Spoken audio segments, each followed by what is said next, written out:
Hello student, welcome to Anoop study zone. आप सभी लोगों का अनूप स्टडी जोन में स्वागत है। मैथ की क्लास में हम लोग पहला टॉपिक स्टार्ट करने जा रहे हैं जिसका नाम है संख्या पद्धति। सिलेबस में मैंने आपको बता भी दिया है कि किस तरह से हम लोगों का क्रम होने वाला है। सबसे पहले कौन से टॉपिक पढ़ेंगे, फिर उसके बाद कौन कौन से टॉपिक पढ़ेंगे। तो ये सारी चीज़ें जानने के बाद आप लोग एक चीज़ और जानेंगे कि इसका जो PDF होगा वो कहाँ पर मिलेगा। डिस्क्रिप्शन में आप खोलेंगे तो लिंक में दिया रहेगा, उस लिंक पर क्लिक करेंगे तो आपको सीधे टेलीग्राम चैनल पे लेके जाएगा। आप उसको ज्वाइन भी कर सकते हैं, ज्वाइन भी कर लीजिएगा। ये सारी PDF आपको वहीं पर मिल जाएगी। डिस्क्रिप्शन में लिंक पे क्लिक करेंगे और सीधे आप वहाँ पे पहुँच जाएंगे। तो एक चीज़ ये है कि आप चाहें तो क्लास में बैठे हैं, कापी पेन लेके बैठे हैं और साथ साथ नोट्स बनाते चलें तो आपके लिए ज़्यादा फ़ायदेमंद होगा, है ना। अपना नोट्स अपने से बनाएंगे तो वो ज़्यादा आपको समझ में भी आएगा, है ना। चलिए, तो सबसे पहले हम लोग देखेंगे संख्या पद्धति। इसमें दो ही नाम हैं, दो ही शब्द दिख रहे होंगे आपको, एक तो संख्या, एक पद्धति, मतलब नंबर और सिस्टम। ये संख्या का सिस्टम क्या है उसके विषय में हम लोग समझेंगे इस क्लास में।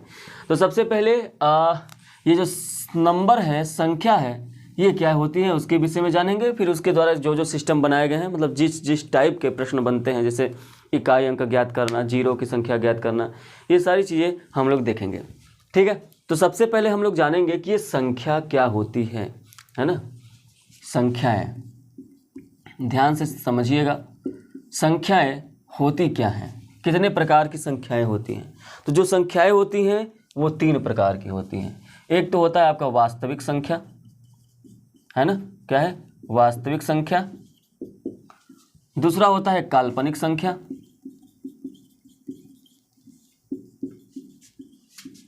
और तीसरा होता है मिश्र संख्या। मिश्र संख्या। तो ये जब भी आप संख्याओं को पढ़ेंगे तो आपको 3 प्रकार की संख्याएं देखने को मिलेंगी। कौन कौन सी? वास्तविक संख्या, काल्पनिक संख्या और मिश्र संख्या। तो यहाँ पर देखेंगे वास्तविक संख्याएं क्या होती हैं, काल्पनिक संख्याएं क्या होती हैं और मिश्र संख्याएं क्या होती हैं। हम लोगों के एग्जाम में वास्तविक संख्या से ही प्रश्न बनता है, काल्पनिक संख्या और मिश्र संख्या से कोई प्रश्न नहीं बनता है, और हम लोगों को इसके विषय में पढ़ना भी नहीं है। जब IIT JEE की तैयारी जो लोग करते हैं उनके लिए काल्पनिक संख्या और मिश्र संख्या है। कंपटीशन के एग्जाम में सिर्फ हमको वास्तविक संख्याएं पढ़नी है, ये काल्पनिक और मिश्र संख्याएं नहीं पढ़नी है। इमेजिनरी नंबर है ये, और ये आपका मिक्स्ड नंबर है। इसी को आप सम्मिश्र संख्या भी कहते हैं, इसी को आप कॉम्प्लेक्स नंबर भी कहते हैं, इसी को आप मिक्स नंबर भी कहते हैं। और यहाँ पर ये जो रियल नंबर है, वास्तविक संख्या, ये क्या होता है। देखिए, यदि आप पहले से ही पढ़ रखे होंगे और स्टार्टिंग में कक्षा 1, 2, 3, 4 से भी सारी चीज़ें पढ़ाई जाती हैं, 4, 5 से।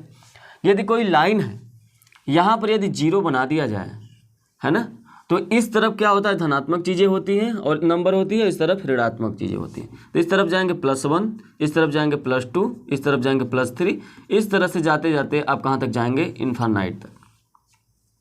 उसी तरह से यहाँ पे -1, -2, -3, -4, और ये कहाँ तक जाएगी, आपका अनंत तक। तो वास्तविक संख्याएं वो होती हैं जिनको हम इस लाइन पर दर्शा सकें। जितने भी नंबर होंगे, जितनी भी संख्याएं होंगी, यदि हम इसको इस लाइन पर दिखा सकते हैं तो वो हमारा वास्तविक संख्या होता है। ठीक है, समझ में आया। तो वास्तविक संख्या हो गई। इमेजिनरी नंबर आप लोगों ने थोड़ा बहुत यदि पढ़ा होगा तो इंटर में आपको पढ़ने को आयोटा देखने को मिला होगा। इसे कहते हैं आयोटा, है ना, इसे क्या कहते हैं, आयोटा। I = होता है √(-1). देखिए, बहुत खतरनाक नंबर है। I के इक्वल टू क्या है, √(-1).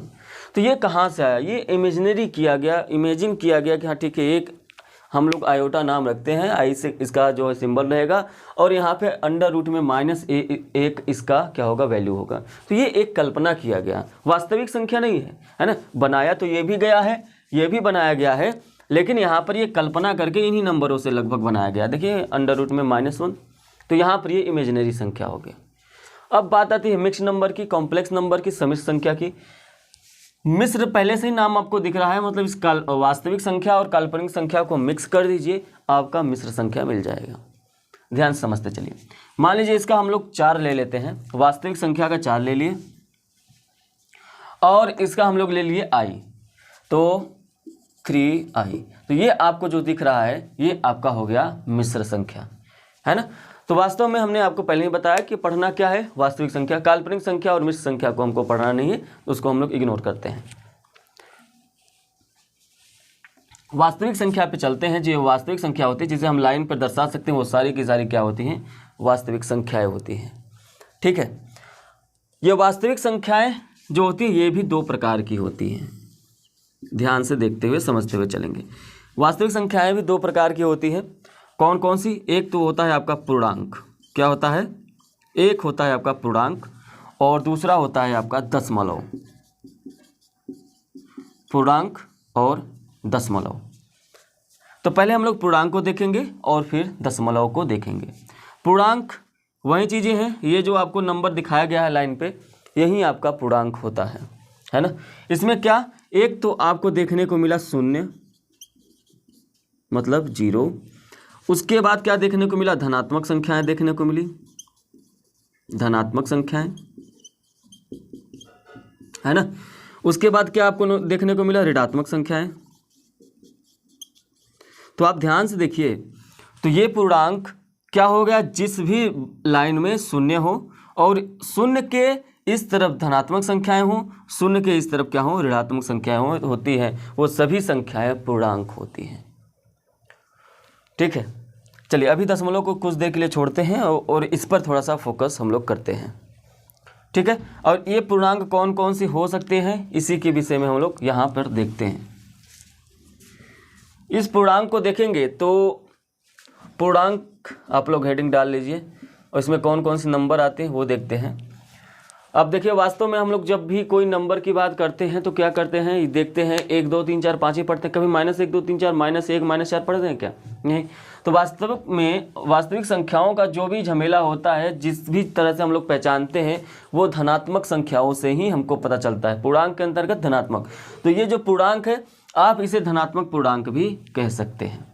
ठीक है, तो इसमें क्या क्या होती है, एक होता है आपका प्राकृत संख्या। प्राकृत संख्या, प्राकृत संख्या को हम लोग कहते हैं नेचुरल नंबर कहते हैं। ठीक है, इसी में आपका आता है पूर्ण संख्या, पूर्ण संख्या,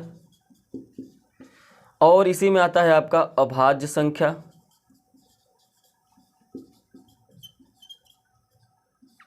और इसी में आता है आपका भाज्य संख्या। अब इस चीज़ को आपको ध्यान में समझना है। यदि आपसे कभी पूछता है, बताइए धनात्मक धनात्मक पूर्णांक क्या होता है, तो धनात्मक पूर्णांक को आप ये दर्शा सकते हैं। अब पूर्णांक पूछा गया तो ये आपका ये पूरा पूर्णांक हुआ, ऋणात्मक पूछ रहा है तो ये हो जाएगा। लेकिन पूर्णांक के कितने भाग होते हैं, प्राकृत संख्या होती है, पूर्ण संख्या होती है, अभाज्य संख्या होती है और भाज्य संख्या होती है। और इन सब का अध्ययन हम किस में करते हैं, धनात्मक वाले में ही करते हैं। इसमें हम लोग अध्ययन तो करते नहीं हैं, है ना, हालांकि होती ये भी है, लेकिन हम लोग अध्ययन किस में करते हैं, पॉजिटिव वाले में, धनात्मक, इसलिए हम इसको धनात्मक पूर्णांक की श्रेणी में भी रख सकते हैं। आपसे पूछा जाता है कि पूर्णांक कितने भाग होते हैं, तो भी ये 4 बताएंगे, धनात्मक पूर्णांक कितने भाग होते हैं, तो भी ये चारों भाग ही आपको बताना है। स्पष्ट है? चलिए एक एक करके इन सभी को जानते हैं। ये आपका प्राकृत संख्या जो है वो आपका नेचुरल नंबर है, पूर्ण संख्या आपका होल नंबर है, अभाज्य संख्या आपका प्राइम नंबर है। ठीक है, तो ये हम लोग देखेंगे होता क्या है। तो प्राकृत संख्या किसे कहते हैं, नेचुरल नंबर, प्राकृतिक संख्या भी कहा जाता है और प्राकृत संख्या भी कहा जाता है। प्राकृत संख्या वो होता है, जैसे मान लीजिए आप 1 लेते हैं, +1 +2 है ना, +3 +4, ये कहाँ तक जाएगा, इन्फानाइट तक जाएगा। तो ये आपका हो जाता है प्राकृत संख्या।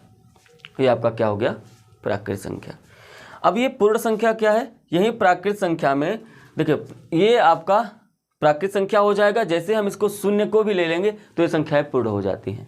मतलब इसी में हम लोग शून्य को भी ले लें और +1 +2 +3 इन्फानाइट तक जाएंगे आप, तो ये आपकी पूर्ण संख्याएं हो जाएंगी। स्पष्ट है? अब बात करते हैं अभाज्य संख्या। अभाज्य संख्या और भाज्य संख्या में बहुत ही अच्छे से समझ में आ जाएगा।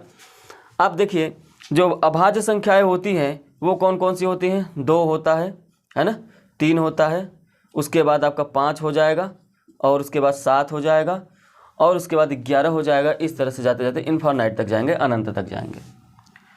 भाज्य संख्या सीधे ही स्टार्ट होता है, 4 से स्टार्ट होगा, 4 होगा, 6 होगा, है ना, उसके बाद 8 होगा, उसके बाद 9 होगा, उसके बाद आपका 10 हो जाएगा, ठीक है, ऐसे ऐसे करके हम लोग इन्फानाइट तक जाएंगे। अब दोनों में आपको ये समझना है कि यह भाज्य संख्या है, ये भाज्य संख्या है।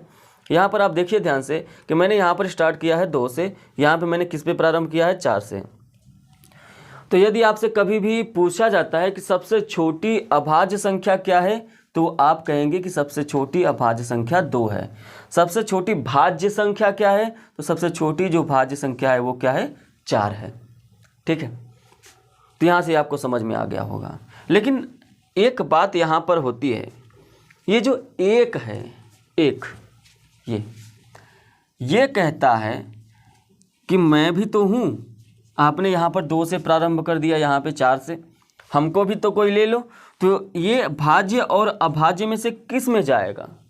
प्रश्न उठता होगा आपके कभी कभी दिमाग में कि आखिर ठीक है 2 आपने अभाज्य ले लिया, भाज्य ले लिया, 4 ले लिया, तो क्या एक भाज्य और अभाज्य नहीं हो सकता है क्या?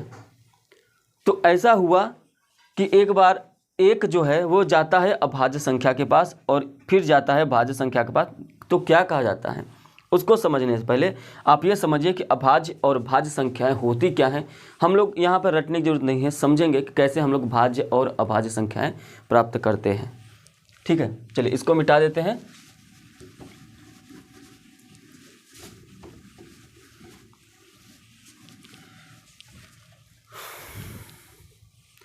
ये जो अभाज्य संख्या होती है ना, ये जो अभाज्य संख्या है, ये हमेशा याद रखिएगा एग्जैक्ट 2 गुणनखंड होते हैं इसके। कितने होंगे? 2 ही गुणनखंड होंगे, ना तो इससे ज़्यादा ना तो इससे कम। अभाज्य संख्या के सिर्फ और सिर्फ 2 गुणनखंड होते हैं और भाज्य संख्या के कितने होते हैं? कम से कम 3 गुणनखंड अनिवार्य होंगे। 3 गुणनखंड होते ही होते हैं। ठीक है, जैसे आपने यहाँ पे लिया अभाज्य संख्या में 2, तो 2 का गुणनखंड आप करेंगे, 2 का करेंगे तो क्या होगा? एक तो 1 हो जाएगा और एक क्या हो जाएगा? 2 हो जाएगा। 3 का करेंगे तो 3 का गुणनखंड कितना हो जाएगा? एक तो 1 हो जाएगा, एक स्वयं 3 हो जाएगा। 5 का भी इसी तरह से ले लीजिए, 5 का एक हो जाएगा और एक क्या हो जाएगा? स्वयं 5 हो जाएगा। मतलब ये भी कह सकते हैं एक तो गुणनखंड 1 हो और दूसरा स्वयं हो। या तो फिर ऐसे समझिए कि अभाज्य संख्या वो होती है जिनके सिर्फ और सिर्फ 2 ही गुणनखंड हो, इसके अलावा कोई गुणनखंड होगा ही नहीं। 13 को ले लीजिए, 13 को लेंगे तो एक तो 13 होगा गुणे 1 होगा, इसमें 2 ही तो गुणनखंड है, इसके अलावा कोई गुणनखंड है नहीं है, तो ये आपका भाज्य संख्या हो गया। अब देखिए जो भाज्य संख्या है ना, ये कहता है कि मुझे कम से कम 3 गुणनखंड चाहिए। 3 गुणनखंड चाहिए तो देखिए सबसे पहले मैंने 4 लिखा, तो 4 को आप क्या कर सकते हैं? एक तो 2 लिख सकते हैं और एक क्या लिख सकते हैं? 1 लिख सकते हैं, एक स्वयं को 4 को लिख सकते हैं।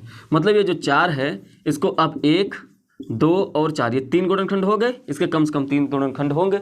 अब इसके आगे आप चाहे जितना कर लीजिए, लेकिन कम से कम 3 होने चाहिए। चलिए 8 को लेके देखते हैं। 8 को लेंगे तो एक तो 1 हो जाएगा और दूसरा क्या हो जाएगा? 2 से भी कटता है, ये 4 से भी कटता है, स्वयं 8 से भी कटता है। देखिए 3 से ज़्यादा है। ठीक है, तो ये समझ में आ गया होगा कि भाज्य संख्याएं और अभाज्य संख्याएं होती क्या हैं।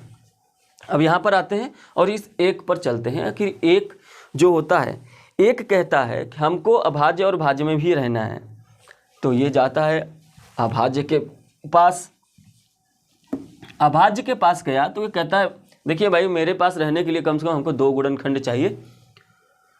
तो एक के पास कोई गुणनखंड है ही नहीं, एक सिर्फ और सिर्फ स्वयं से कटेगा, दूसरा गुणनखंड नहीं है, तो ये कहता भाई मैं आपके अपने पास नहीं रख सकता, जाइए भाज्य के पास। तो ये भाज्य के पास आता है, कहता है जब आपके पास 2 ही गुणनखंड नहीं है तो यहाँ पे 3 गुणनखंड कम से कम हमको चाहिए, तो इसके पास भी नहीं रहता है। इसलिए अभाज्य और भाज्य एक नहीं होता है। समझ में आया?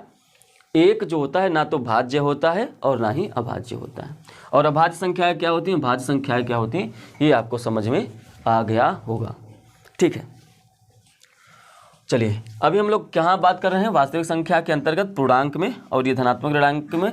इसी पूर्णांक के डिवाइड किया मैंने प्राकृत, पूर्ण, अभाज्य और भाज्य, उसी के विषय में चर्चा हुई। चलिए इसके आगे और थोड़ा सा चलते हैं और समझने की कोशिश करते हैं कि एक अपवाद इसमें आता है, सह अभाज्य संख्या। क्या आता है? सह अभाज्य संख्या। आप देखेंगे उस नंबर, उस शब्द में अभाज्य शब्द लगा हुआ है, लेकिन उससे कोई लेना देना नहीं होता है। क्या होता है? सह अभाज्य संख्या, को प्राइम नंबर इसको कहते हैं इंग्लिश में। तो सह अभाज्य संख्या जो है इसका मतलब ये होता है जब भी ऐसे देखिए पेयर होता है, इसमें दो संख्याएं हों और उन दोनों संख्याओं का जो म स होता है वो हमेशा एक होना चाहिए, बस यही एक इसका नियम है।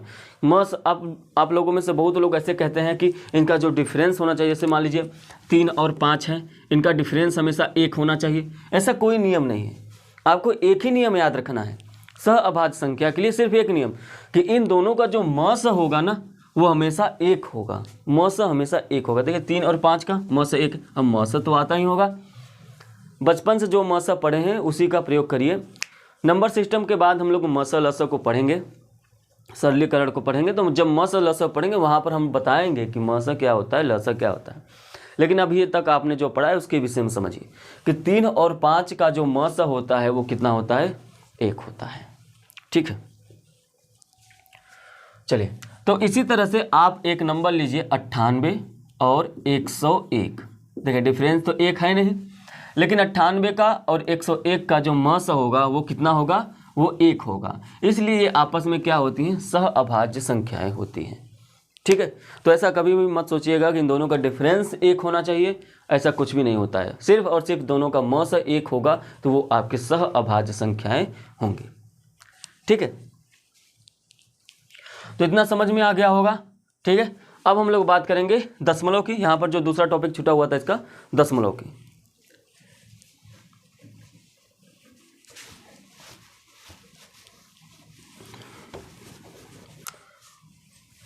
अब हम लोग बात करेंगे दशमलव की। किसकी बात करेंगे, दशमलव की। जब हम लोग दशमलव और भिन्न टॉपिक पढ़ेंगे तो वहाँ पर इसके विषय में विस्तार से चर्चा करेंगे। आज तो बस ये जान रहे हैं कि ये होते क्या हैं, है ना। संख्याओं के विषय में मैंने पढ़ा और संख्याओं के अंतर्गत दशमलव को जानेंगे। तो दशमलव जो होते हैं वो दो प्रकार के होते हैं। एक होता है आपका शांत दशमलव, क्या होता है, शांत दशमलव। और जो दूसरा होता है वो होता है अशांत दशमलव। क्या होता है, अशांत दशमलव। तो जो शांत दशमलव और अशांत दशमलव, नाम से ही पता चलो ये बेचारा शांति से रहता होगा और ये अशांति से। मतलब मान लीजिए 1/4 आपने लिखा, इसको आप डिवाइड करेंगे 0.25, 0.25 आएगा। और ये जब 0.25 आएगा, अब इसके आगे जाएगा क्या, ये पूर्णतः कट गया। अब ये बेचारा क्या हो जाएगा, शांत हो जाएगा। लेकिन ये जो अशांत वाला होता है ना, ये दो प्रकार का होता है। एक तो पैटर्न को फॉलो करता है और दूसरा नॉन पैटर्न होता है। पैटर्न का मतलब इसका एक पैटर्न होता है। जैसे आपने लिखा 0.333333, ये कहाँ तक जाएगा, इन्फानाइट तक जाएगा। आपने लिखा 0.12121212, ये कहाँ तक जाएगा, अनंत तक जाएगा। तो यहाँ पे देख रहे हैं एक पैटर्न फॉलो हो रहा है कि यहाँ पे 3 3 3 है, यहाँ पे 1 2 1 2 है। इसी तरह से मान लीजिए 1 2 3 1 2 3 1 2 3 ऐसे हो गया। तो यहाँ पे पैटर्न फॉलो होगा। लेकिन यहाँ पे ये अशांत होगा। ये कहाँ अशांत, कहाँ जाकर शांत होगा, ये कुछ भी भरोसा नहीं है, शांत होगा ही नहीं, अनंत तक जाएगा। उसी तरह से जो नॉन पैटर्न होता है इसका कोई भी पैटर्न नहीं होता। जैसे 0.1 2 3 8 4 5 6 7 3 2 1 करते करते अनंत तक चले जाइए, इसका कोई अंत ही नहीं होगा। और ये इसका कोई सीक्वेंस भी नहीं बनेगा, कोई पैटर्न भी नहीं बनेगा। ठीक है, तो ये होता है आपका नॉन पैटर्न। इसी दशमलव के अंतर्गत हम लोग पढ़ते हैं परिमेय संख्या, परिमेय संख्या। और इसी के अंतर्गत हम लोग पढ़ते हैं अपरिमेय संख्या। क्या होती है भाई परिमेय संख्या और अपरिमेय संख्या? बचपन से पढ़े चलते आ रहे हैं कि परिमेय संख्याएं वो होती है जिनको हम लोग P/Q के फॉर्म में चेंज कर दें, और जो P/Q के फॉर्म में चेंज नहीं होता है उसको हम लोग कहते हैं अपरिमेय संख्या। जैसे आपने अब यहीं पे समझना है आपको, आप क्या कर सकते हैं, 0.25 को 1/4 लिख सकते हैं। मतलब ये 1/4 देखिए P/Q के फॉर्म में है कि नहीं है। तो आप ये कह सकते हैं कि 0.25 जो है वो एक परिमेय संख्या है। इसका मतलब जितने भी शांत दशमलव होते हैं वो आपके क्या होते हैं, वो आपके परिमेय संख्या हो गए, है ना। क्यों? क्योंकि इनको हम लोग P/Q फॉर्म में चेंज कर सकते हैं। उसी तरह से अपरिमेय को ध्यान में रखना, ये P/Q फॉर्म में कभी चेंज नहीं होगा, है ना। P/Q फॉर्म में कभी चेंज ही नहीं होगा। जैसे आपने लिखा अंडर रूट 2, अंडर रूट 2 का मान क्या होता है 1.414, और ये कहाँ तक जाता है आपको पता होगा कि ये अनंत तक जाता है। ऐसा नहीं है कि इसका फिक्स मान होता है, ये अनंत तक जाता है। तो जब ये अनंत तक जाता है तो आप ये कह सकते हैं ये क्या है, एक अपरिमेय संख्या। इसको हम लोग p/q फॉर्म में चेंज कर ही नहीं सकते हैं। उसी तरह से अंडर रूट 3, जब आप अंडर रूट 3 का मान लिखेंगे तो क्या लिखेंगे 1.732, और ऐसे करते करते चले जाएंगे अनंत तक। तो ये भी आपका एक अपरिमेय संख्या हो गया। तो अपरिमेय में एक आता है कि लोग कहते हैं कि सर ये होता है जो पाई जो होता है वो एक अपरिमेय संख्या है, लेकिन 22/7 ये आपका एक परिमेय संख्या है। बिल्कुल सही है। आपका पाई जो होता है इसका जो मान होता है ना पाई का, वो 3.14 ... अनंत तक होता है। क्या होता है 3.14 के, लेकिन ये जो 22/7 होता है ना, इसका मान तो ये माना गया है, लेकिन ये क्या होता है लगभग में होता है। क्या होता है लगभग में, इसलिए ये p/q के फॉर्म में रहने पर इसको परिमेय माना गया है, और इसका देखिए 3.14 करके अनंत तक जाता है, इसको अपरिमेय माना गया है। तो आपने यहाँ पर ये सीखा कि परिमेय संख्याएं क्या होती हैं और अपरिमेय संख्याएं क्या होती हैं।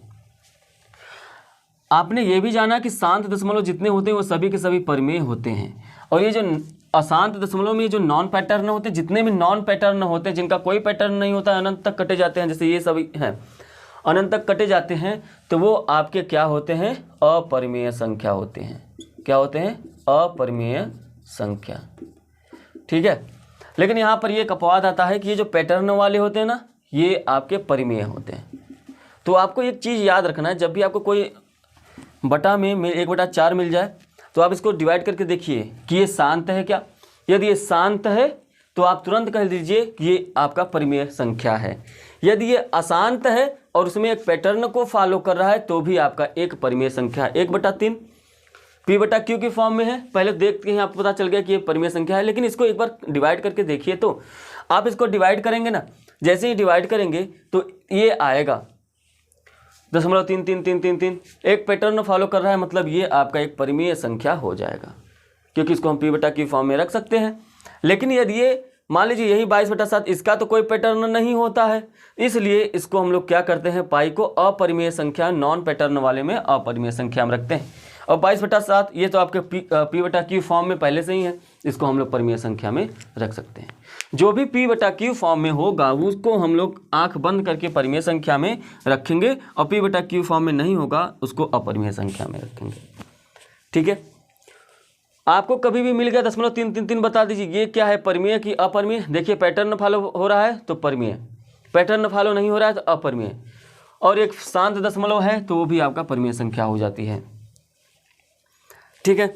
तो जितने भी शांत दशमलव होंगे वो आपके कहाँ आते हैं परिमेय संख्याएं में आती हैं। रिपीटिंग दशमलव परिमेय संख्याएं होती हैं। सारी चीज़ें आपको समझ में आ गया होगा। ये जो पैटर्न फॉलो हो रहा है ना, इसको आप रिपीटिंग भी कह सकते हैं। देखिए रिपीट हो रहा है बार बार, ये नॉन रिपीटिंग होता है, नॉन रिपीटिंग भी लोग कहते हैं। तो ये सारी चीज़ें भी आपको याद रखनी है। चलिए अब इसके बाद हम लोग सीधे 2-3 चीज़ें हैं जो आपको याद रखनी है, और उसके बाद हम लोग सीधे चलेंगे इकाई अंक ज्ञात करना।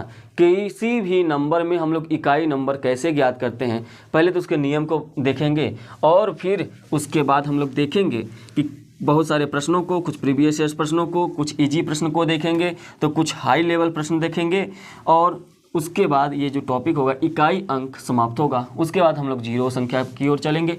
इस तरह से हम लोग बढ़ते हुए आगे चलेंगे। ठीक है। चलिए तो ध्यान से समझिए, मैं 2-3 चीज़ें बता रहा हूँ, उसका कोई नियम नहीं होता है, उसको आपको सिर्फ याद ही रखना होगा। तो आप उसको हमेशा याद ही रखिएगा। क्या याद रखना है? 3 पॉइंट मैं आपको बता रहा हूँ, परीक्षा में सीधे प्रश्न पूछ लिए जाते हैं, इसलिए आपको ये याद रखना होता है। क्या कि 1 से लेकर 50 तक है ना, और फिर उसके बाद 51 से लेकर 100 तक, फिर उसके बाद 101 से लेकर 200 तक कितनी अभाज्य संख्याएं होती हैं, है ना, कितनी अभाज्य संख्याएं होती हैं।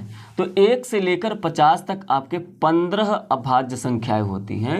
51 यहाँ पे लिख लीजिए, अभाज्य संख्याएं। 51 से लेकर 100 तक 10 अभाज्य संख्याएं होती हैं। 101 से लेकर 200 तक जो होती है 21 अभाज्य संख्याएं होती हैं। तो ये आपको याद रखना है कि 1 से लेकर 50 तक आपके 15 अभाज्य संख्याएं होती हैं, है ना। 51 से लेकर 100 तक आपके 10 अभाज्य संख्याएं होती हैं। 101 से लेकर 200 तक कितनी अभाज्य संख्याएं होती हैं? 21 अभाज्य संख्याएं होती हैं। इसका कोई भी नियम नहीं होता है, इसको आपको याद ही रखना होगा। सारी चीज़ें आप लोग नोट करते हुए चलेंगे। यदि कहीं पर पीछे हो जाते हैं तो वीडियो को पॉज करके आराम से उसको नोट कर लेंगे। चलिए अब हम लोग आगे चलते हैं और आगे के क्रम में पढ़ते हुए चलेंगे। क्या स्टार्ट करते हैं हम लोग इकाई अंक ज्ञात करना, है ना। क्या ज्ञात करेंगे हम लोग? इकाई अंक। इकाई अंक ज्ञात करना। इकाई अंक ज्ञात करना कैसे हम लोग इकाई अंक को ज्ञात करेंगे, कैसे पता करेंगे कि ये इकाई अंक है? जैसे मान लीजिए आपसे कहा गया 3, 4, 5, 6, ये एक संख्या है 3456, 3456। इस संख्या में बता दीजिए इकाई अंक क्या है। तो आप आंख बंद करके क्या कहेंगे? इसमें जो इकाई अंक है ना वो क्या है? 6 है। इसका जो इकाई अंक है वो क्या हो जाएगा? 6 हो जाएगा। इसको इंग्लिश में कहते हैं यूनिट डिजिट। तो एक बार परीक्षा में क्या हुआ, इंग्लिश वाला ही ऐसे हिंदी करके पूछा था, इसका यूनिट डिजिट क्या होगा। तो इसको भी आप लोग समझते चलिएगा, है ना। ऐसे भी आपको पूछ सकता है कि किसी भी संख्या दे दे और उसका बताइए यूनिट डिजिट, ऐसे हिंदी में लिख कर देता है। तो इसके लिए आप लोग तैयार रहिएगा। अब इकाई अंक ज्ञात करने के लिए मान लीजिए आपको मैंने कहा कि बता दीजिए 3456 प्लस 2, 2, 2, 3, इसमें इकाई अंक ज्ञात करना है। तो आपको क्या करेंगे? आप सिंपल सा 34, 56, 2, 2, 2, 3 को जोड़ दीजिए। 6, 3, 9, 5, 2, 7, 4, 2, 6, 3, 2, 5। तो यहाँ पर देखिए इकाई अंक क्या हो गया? 9। आप एक चीज़ ध्यान से देखेंगे तो हमको इकाई अंक ही तो पता करना है। तो यहाँ पर इकाई अंक पता करना था, तो ये इन सब से कोई मतलब था नहीं था। हमने डायरेक्ट इकाई अंक देखा और 6, ये इसका आंसर हो गया। तो यहाँ पर भी इसका इकाई अंक क्या होगा? 6 होगा। इसका इकाई अंक क्या होगा? 3 होगा। अब इसके पहले वाले से हमको कोई मतलब, कोई लेना देना नहीं है। तो यहाँ पर 6 था, यहाँ पर 3 था, दोनों को जोड़ दीजिए, आपका आ जाएगा 9, आंसर हो जाएगा। ध्यान से समझते चलिए, थोड़ा सा पेशेंस रखिए, चीज़ें आपको आसानी से समझ में आ जाएंगी। और यदि एक बार समझ में आ गए तो दोबारा आप भूलेंगे नहीं, है ना। तो ध्यान से पेशेंस के साथ समझने की कोशिश करिए। नहीं समझ में आ रहा है तो भी कोशिश करिए, क्लास में अंत तक बने रहिए, देखिए, है ना। यदि आपको सेशन पसंद आता हो या पसंद आ गया हो तो आप चैनल को सब्सक्राइब कर लीजिएगा और वीडियो को ज़्यादा से ज़्यादा लोगों तक शेयर करिएगा, ठीक है।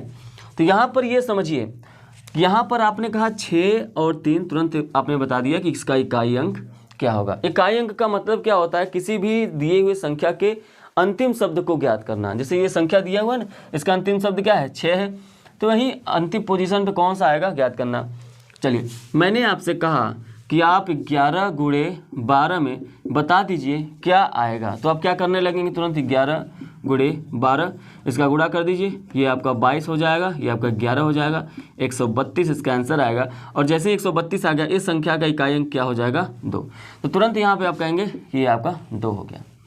लेकिन आप ध्यान से देखेंगे तो यहाँ पर ये जो गैप छूट रहा है ना, यही तो खेल है गुणा होने का।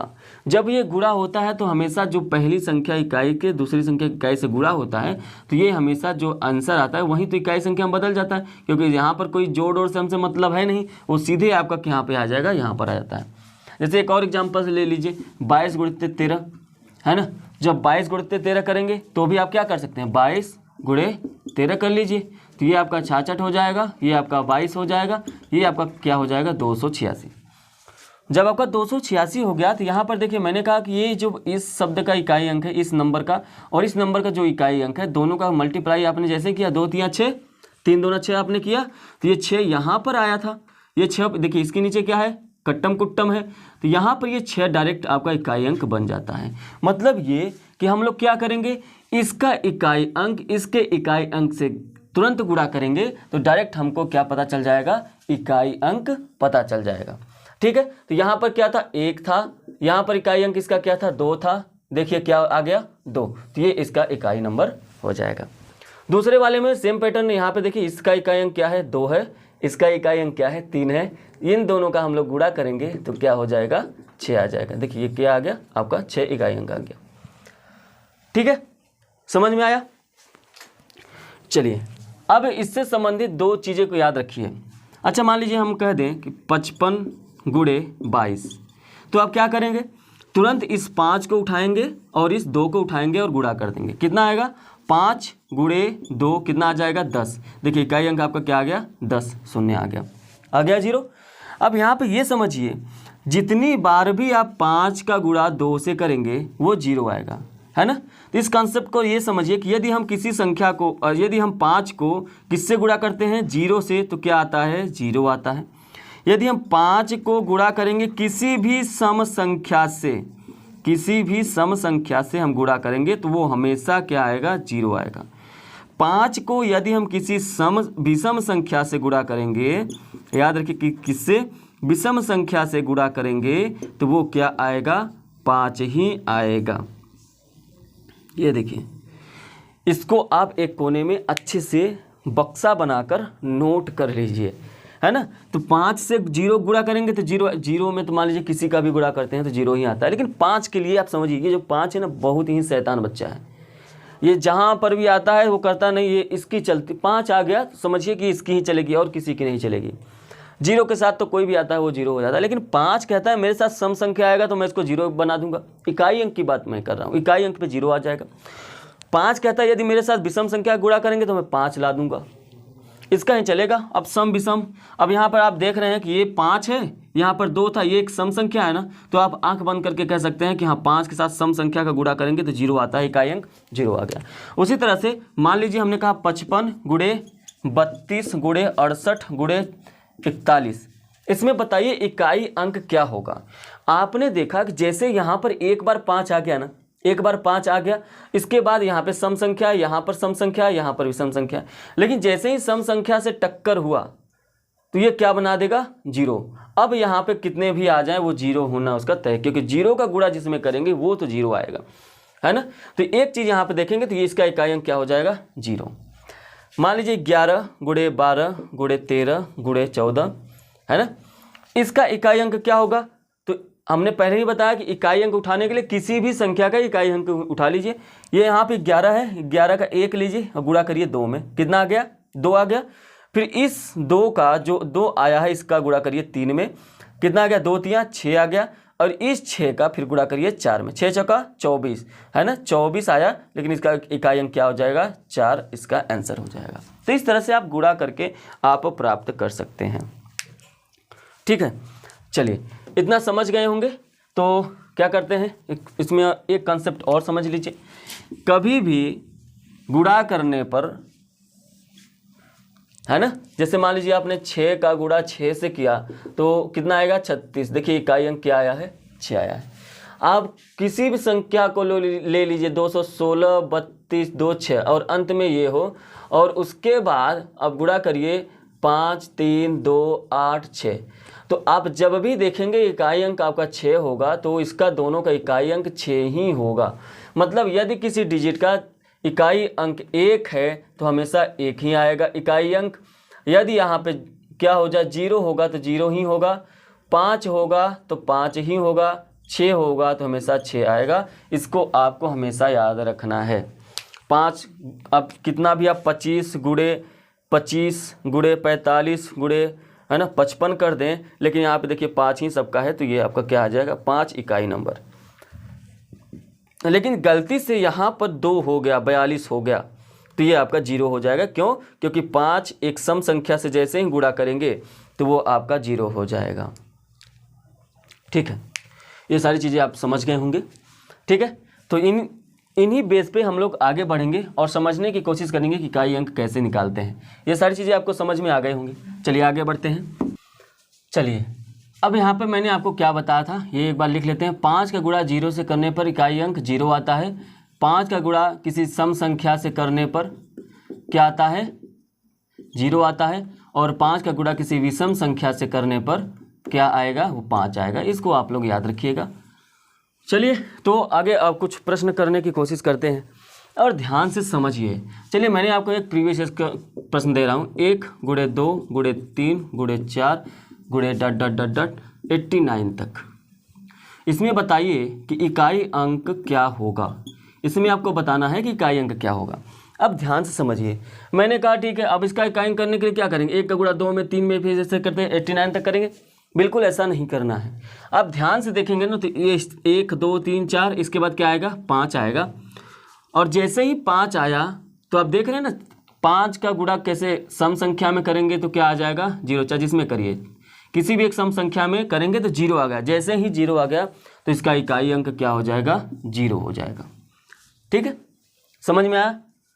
जैसे मान लीजिए इतना ही छोटा हम एक बार सॉल्व करने की कोशिश करते हैं, 1 × 2 × 3 × ये आपको समझाने के लिए बस है ना। तो यहाँ पर गुणा करेंगे, 1 का गुणा 2 में इकाई अंक 2 आ जाएगा, 2 का गुणा 6 में करेंगे 6 आ जाएगा, फिर इसका कितना करेंगे 6 का 24, इकाई अंक 4 आएगा। अब जैसे ही 5 में करेंगे ये आपका 20 आ जाएगा, मतलब 0 हो जाएगा।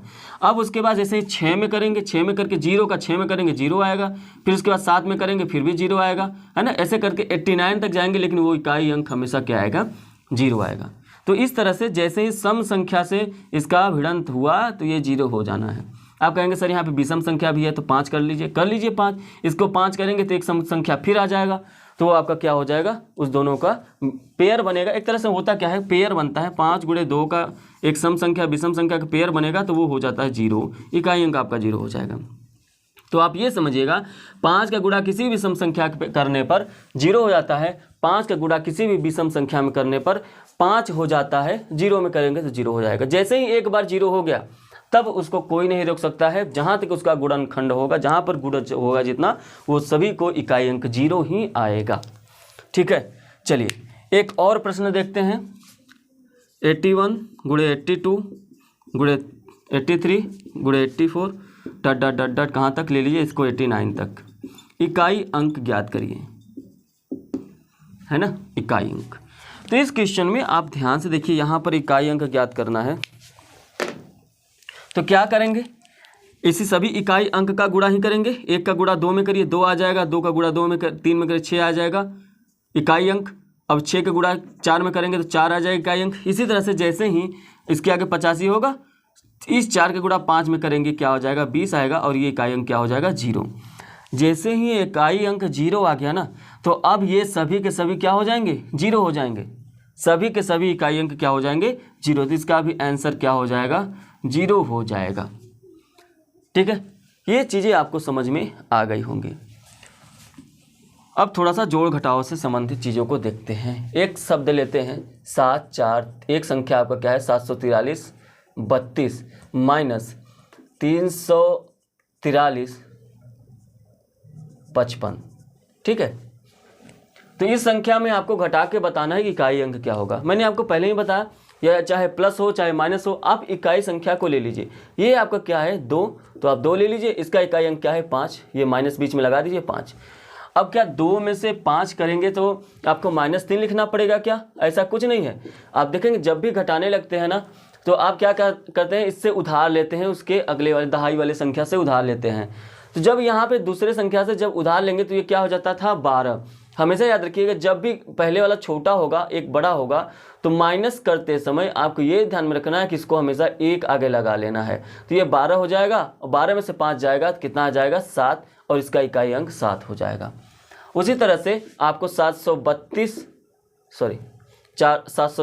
× 325 है, तो आप क्या करेंगे, गुणा करने पर आपको इकाई अंक से, जैसे ही देखिए 5 का गुणा सम संख्या से हो रहा है तो इसको आंख बंद करके 0 कर लीजिए इकाई अंक।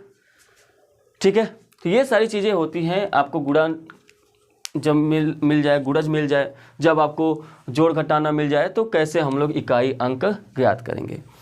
अब दूसरा कंडीशन इस पे आता है, ये चीज़ें आपको समझ में आ गई होगी।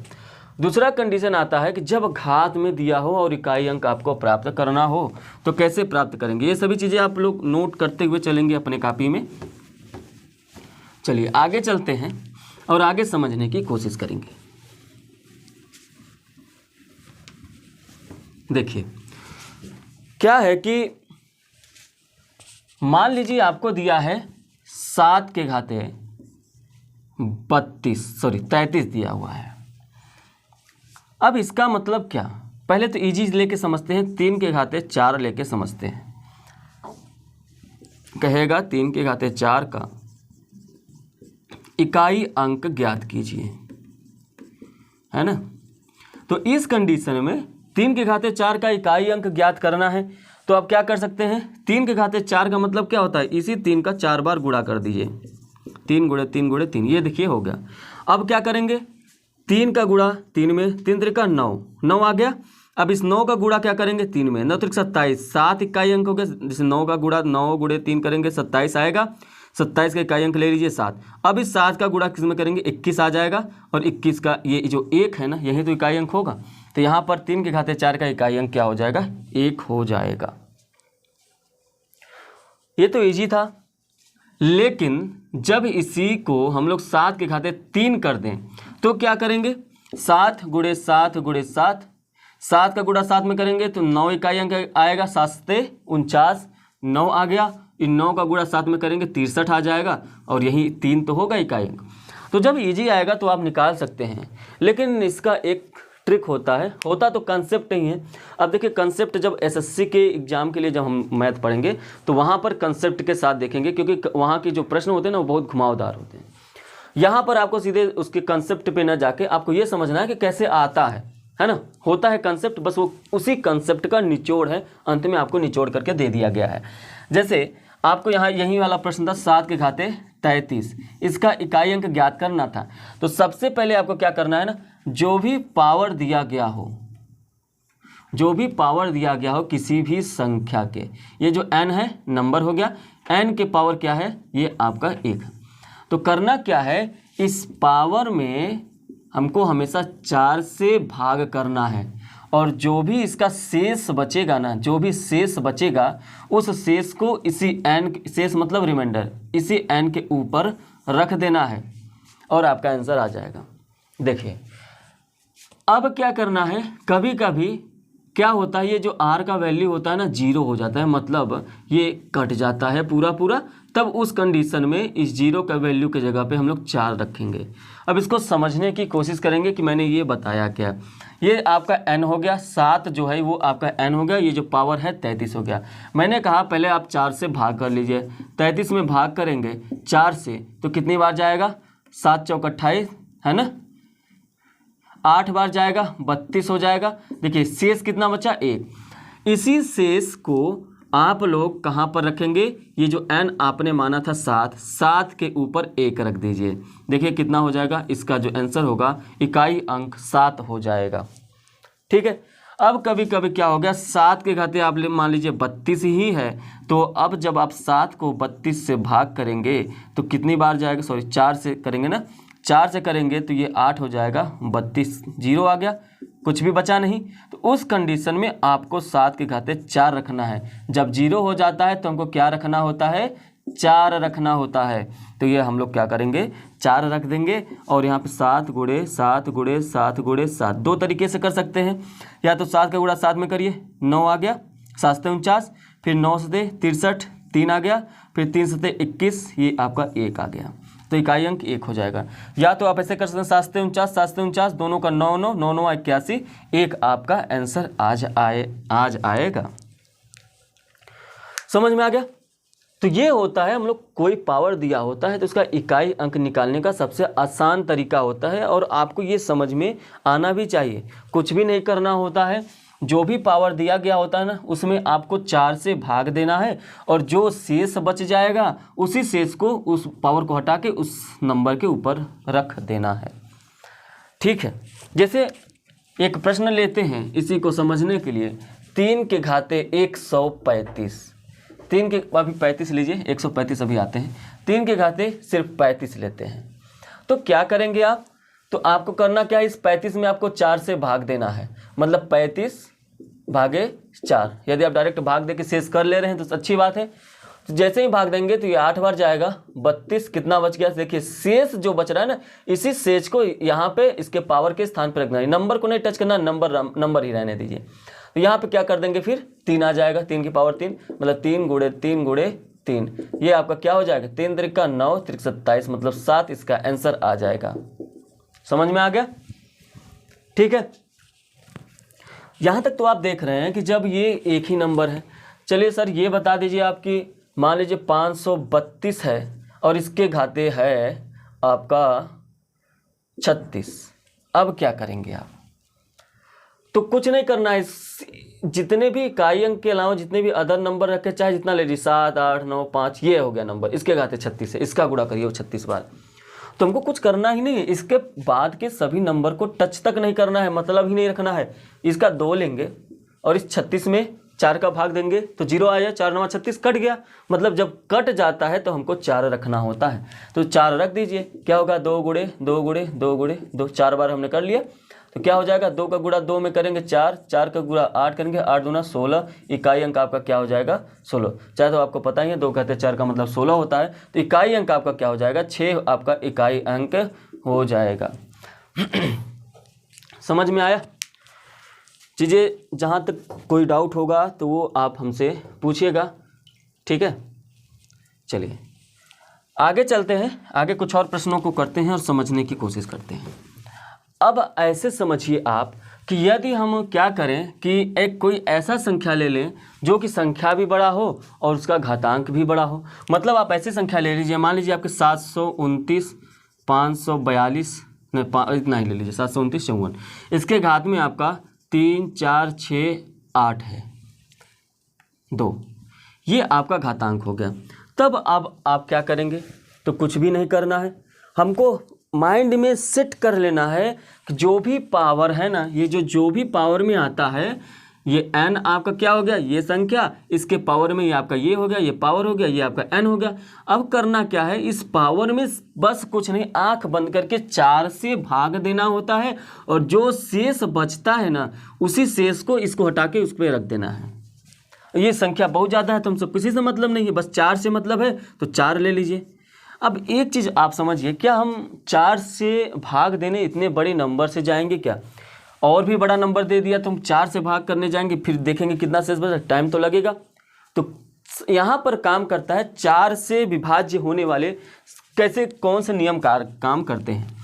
तो याद रखिएगा 4 से विभाज्य वही नंबर होते हैं जिनके अंत के 2 अंक कट जाएं।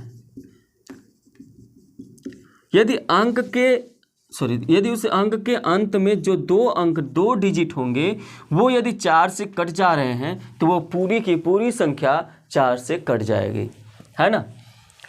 तो यहाँ पर आप ये देखिए कि इसका अंत का 2 संख्या कितनी है, 82 है, और इसका आपको पता है इसका इकाई अंक लेना है, तो आपने 4 ले लिया, ये आपका n तैयार हो गया और पावर में आपका 82 तैयार हो गया। तो जब भी आपको कोई प्रश्न मिलेगा तो बड़ा तो आपको क्या करना है, इस 4 को ले, इकाई अंक ले लीजिए और इसका 2 अंक ले लेना है। अब देखिए ये इजी वाला बन गया ना, ऐसे वाले प्रश्न बन गए।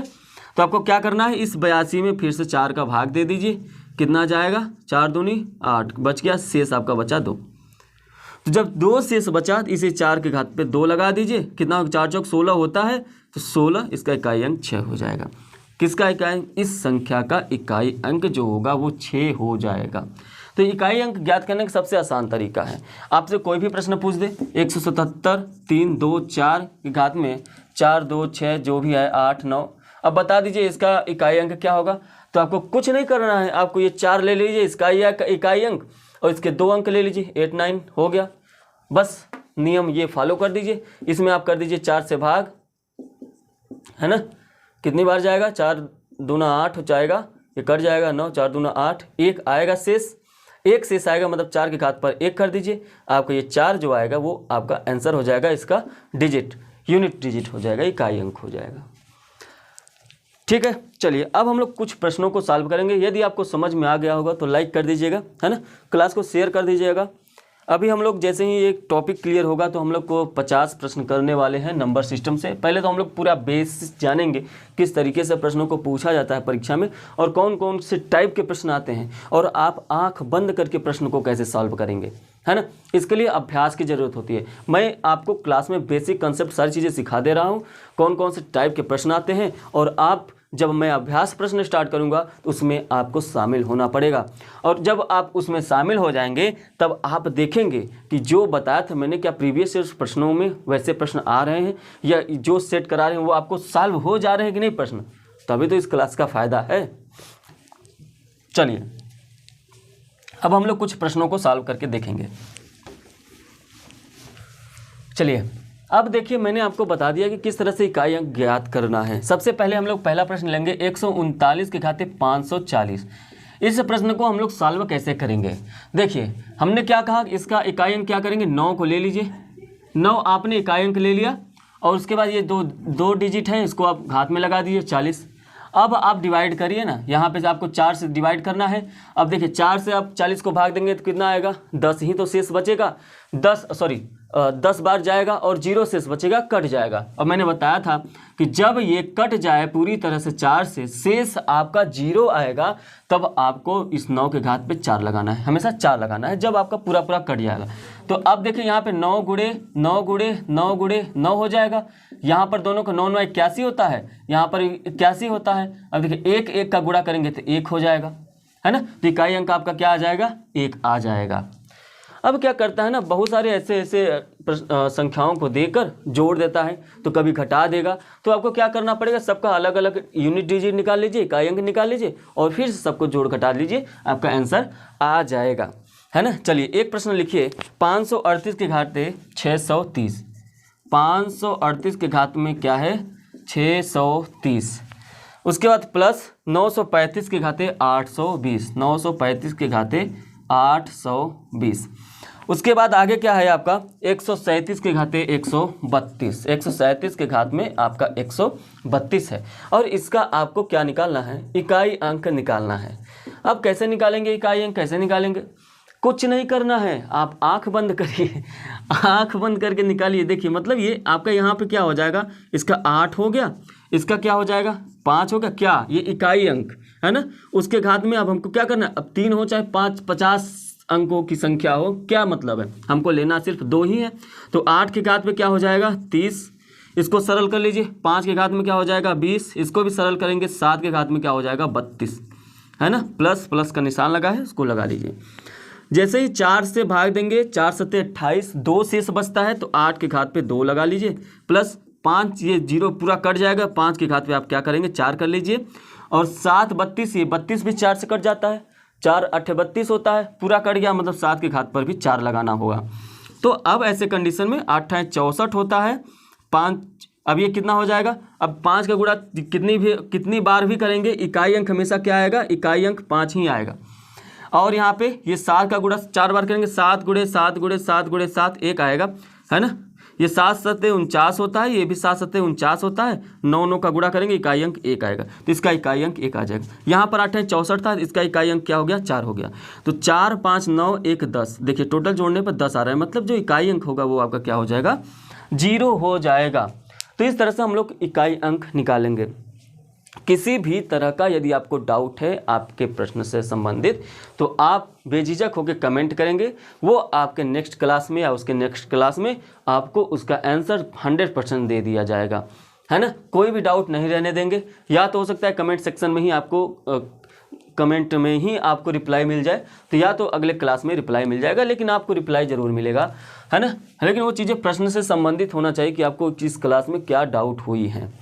चलिए अब इसी तरह से एक बात आपको यहाँ पर मैंने आपको बताया था, याद रखना है। यदि किसी संख्या के अंत में 0 है तो आपका इकाई अंक 0 होगा। यदि किसी संख्या के अंत में 1 है तो इकाई अंक 1 होगा। यदि किसी संख्या के अंत में इकाई अंक 5 है तो ये 5 होगा। और यदि किसी संख्या के अंत में 6 इकाई अंक है तो ये आपका क्या हो जाएगा 6। चलिए ऐसे ही एक प्रश्न को सॉल्व करने की कोशिश करते हैं। इसको आप लोग लिख लीजिएगा, है ना। एक प्रश्न और देखते हैं। वह प्रश्न है 536 के घाते में 1540 प्लस 941 के घात में 838 प्लस 375 के घात में 338 प्लस 420 के घात में हो जाएगा 320/4। इस प्रश्न में आपको निकालना है इकाई अंक। क्या निकालना है? इकाई अंक निकालना है। तो मैंने बताया जब भी किसी अंक के अंत में 0, 1, 5 से दिख जाए तो उसका इकाई अंक कितना भी घात हो, कितना भी गुणा हो, आपको यही समझना है कि उसका इकाई अंक वही होता है, सेम वही होता है। तो यहाँ पे देखिए इसका इकाई अंक 6 है, तो आप कितना भी बार उसका मल्टीप्लाई करते जाइए, इकाई अंक इसका हमेशा 6 ही आएगा। 1 का भी हमेशा 1 ही आता है। 5 है, कितना भी बार गुणा करते चले जाएंगे तो 5 में 5 हमेशा 5 ही इकाई अंक आएगा। उसी तरह से 0 का भी 0 आएगा। सबको इकाई अंक जोड़ लीजिए, 6, 1, 7, 5, 12 है ना, 12 इसका इकाई अंक क्या हो जाएगा? 2। तो इस प्रश्न का जो इकाई अंक होगा वो क्या हो जाएगा? 2 हो जाएगा। तो इस तरह से आपको ये चीज़ें, ये तो आपको याद रखना है ना। एक प्रश्न और, अगला प्रश्न देखते हैं। 6 के घाते 32 है और उस 32 के घात में 32 है, तब क्या करेंगे आप? अब यहाँ पे कुछ करना ही नहीं, आपको पता है ना 6 कितने भी मल्टीप्लाई कर लिया जाए आंसर तो 6 ही आना है। तो इसका इकाई अंक क्या हो जाएगा? इसका इकाई अंक हो जाएगा 6। अच्छा, इस चीज़ से आप एक बात याद रखिए, यदि आपको कभी भी ना ऐसे 5 की घात में ब्रैकेट में करके 32 दिया है ना, तो आपको ये समझना है कि 5 का जो गुणा है 5, 5, 5 करके 32 बार करना है। लेकिन यदि यहीं पर 5 के घात में 32 है ना, और फिर ब्रैकेट में करके 32 दिया हुआ है, जो भी नंबर दिया हो, जब ये वाला ब्रैकेट में होगा तो इसका मतलब होता है 5 के घात में 32 गुणे 32। इसका मतलब ये नहीं होता कि इस 32 का घातांक नहीं है, इस 32 को भी 32 बार गुणा करेंगे तो ये आंसर आएगा। अब क्या होता है, 5 के घात में 32 और इस घात के में 32 दे दिया जाए, मतलब यहाँ पर ये ब्रैकेट न दिया जाए, तब इसका मतलब ये होता है इस घातांक 32 के ऊपर भी 32 है और इस 5 के ऊपर 32 है, मतलब 32 का घातांक ये 32 है, 5 का घातांक ये। इसको आप समझ के रखिएगा, है ना। तो यदि ये मान लीजिए यही प्रश्न आ गया 32, यहाँ पे ब्रैकेट दे दिया होता तो एक गुणा हो जाता। ठीक है। एक प्रश्न है 576 गुणे 761, इसमें इकाई अंक निकालना है। तो कुछ भी नहीं करना है। अब देखिए यहाँ पे 6 होगा तो इसका इकाई अंक 6, इसका 1 होगा, 6 गुणे 1 6 आंसर आ जाएगा। ठीक है, चलिए, तो यहाँ तक सारी चीज़ें आपको क्लियर हो गई होंगी, है ना। 2 प्रश्न और आप देखते हैं, अंत में 2 प्रश्न को और देखेंगे। क्या हो गया विशाल, खाना तो खा नहीं? खाना हमने खा लिया, टाइम कहाँ? कौन टाइम? 12 बजे हो ही ना। 12 बजे का? अभी 11 बजे एडिट भी करना है। हाँ, एडिट कर लेंगे ना। एडिट में कोई टाइम नहीं, सिर्फ दूर मिल जाए। चलिए, अब हम लोग 2 प्रश्न ऐसे देखेंगे जो कि यदि आपके एग्जाम में आ जाएगा तो थोड़ा सा आपका जो है डाउट हो सकता है, लेकिन जो मैंने बताया उसके बाहर तो जाने वाला नहीं है। चलिए, एक प्रश्न आप लिखते हैं 17 के घातांक में 999, है ना। 17 के घातांक में 999 या 1999 कर लीजिए, प्लस 7 के घातांक में 1999 कर लीजिए, है ना। पहला है 17 के घात में 1999, फिर माइनस क्या है 1999 किसके घातांक में है ये, फिर प्लस कर लीजिए 17 के घातांक में 1999। इस प्रश्न को सॉल्व करना है। एक तो क्वेश्चन ये हो गया। दूसरा प्रश्न ये हो जाएगा कि 1 के घात में 5 प्लस 2 के घात में 5 प्लस 3 के घात में 5 प्लस 4 के घात में 5, ऐसे ऐसे करते करते आप लोग 20 के घात में 5, इसका क्या करेंगे? इकाई अंक बता दीजिए, है ना। इस प्रश्न को समझने की कोशिश करिएगा। पहले तो इसको सॉल्व करना है। इसको सॉल्व करेंगे तो कुछ नहीं करना है, इसका इकाई अंक ले लीजिए 7, ये लास्ट का 2 डिजिट ले लीजिए 99, माइनस लगा दीजिए, ये 7 पहले से ही है, 99 ये भी हो गया, और फिर उसके बाद प्लस करेंगे 7 पर फिर 99, है ना। अब देखिए, अब यहाँ से 4 से भाग देंगे इसको तो कितनी बार जाएगा? 4 से भाग दे के देख लीजिए, क्योंकि हर जगह पे 99 है, एक बार भाग करके देख लीजिए। 4 दूनी 8, 1 19, 4 चौका 16, हर में क्या बच रहा है? 3। तो यहाँ पर 7 के घात में 3 माइनस 7 के घात में क्या हो जाएगा? 3 ये भी हो जाएगा, प्लस 7 के घात में 3 ये भी हो जाएगा। अब ध्यान से समझिए, 7 के घात में 3, इसका इकाई अंक क्या होगा? इसका इकाई अंक 7 गुणे 7 गुणे 7, 7 से 49, 9 से 63, इसका इकाई अंक 3 हो जाएगा, माइनस इसका इकाई अंक 3 हो जाएगा, प्लस इसका इकाई अंक भी 3 हो जाएगा। अब आपको यहाँ पर ये समझना है, जैसे ही मैंने यहाँ पर भी इकाई अंक 7 के घात 99 देखा और यहाँ पे माइनस लगा हुआ था 7 के घात 99 देखा, तो हमको इकाई अंक निकालने की आगे ज़रूरत ही नहीं थी, क्योंकि ये दोनों तो कट गए, है ना, प्लस माइनस या तो इसको काट दीजिए या इसको काट दीजिए, प्लस माइनस तो माइनस हो जाता है, 0 हो गया।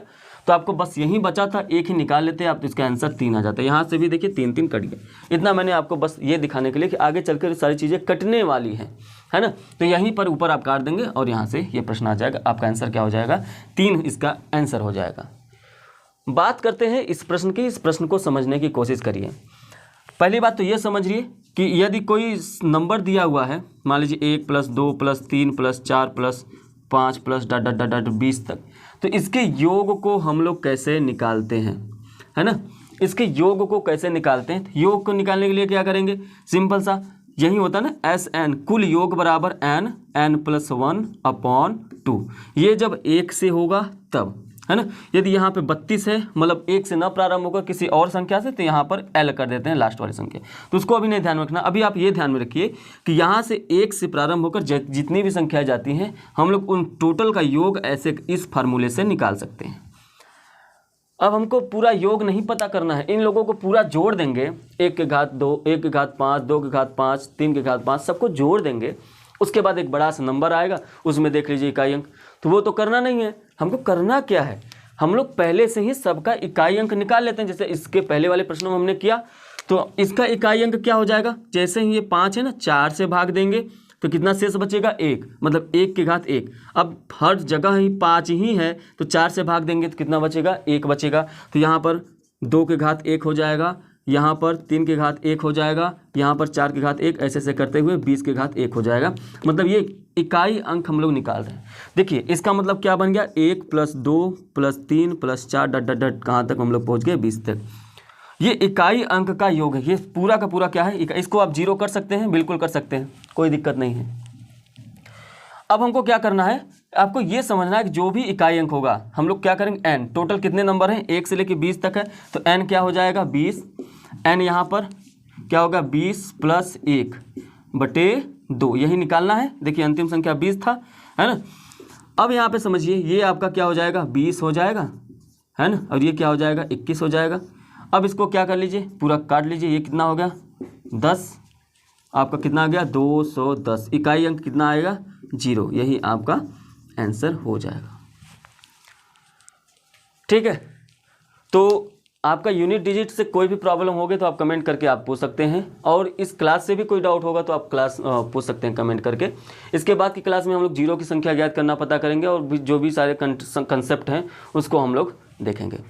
ठीक है, तो आज की क्लास यहीं पे समाप्त करते हैं। चलिए मिलेंगे आपसे नेक्स्ट क्लास में, तब तक के लिए धन्यवाद।